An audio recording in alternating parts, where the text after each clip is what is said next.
libertad, como los pajarillos en libertad, que nadie me pregunte a dónde va.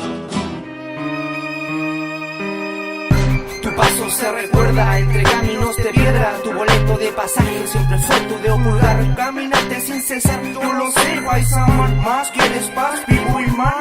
Sacrificio en el oficio, sin sueldo con mucho oficio. Tus pies dibujaron tu trayectoria desde el inicio. Distorsiones enteras de desquicio, caminante de precipicio. Siento como la vida misma te golpea, te daña, pero tú eres fuerte, alma guerrera, vencedor de batalla. Fueron tu hazaña, debajo de la nieve, dibujada en montaña. Lo describe la natura en apuro, porque llora solo el sol en lo oscuro. Su lágrima la rega en la sombra. Hay otro piso en humano que saben lo que es la vida redonda. Espera que el tiempo te responda, hombre del sur. Ya te raptó la libertad con su ala hacia la luz, confía en tu fe. La misma que puso tu rodilla en la capilla del pueblo aquel. El fuego enciende y quema toda tu pena sin temores. Si en las finales somos jóvenes, llenos de errores, de tentaciones, pero que aprendemos de la soledad. El buen consejo es necio, es conciencia y de verdad. Me lo dijo un sabio que no envejece.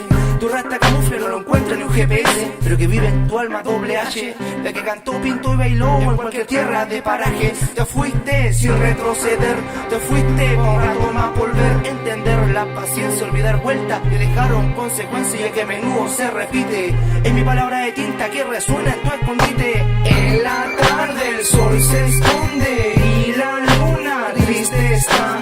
Lágrimas a tu auxilio con más fuerza llegarán. En la tarde el sol se esconde y la luna triste está.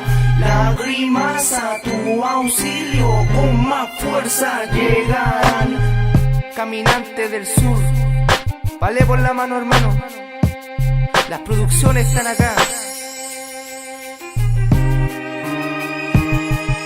Morocco Records.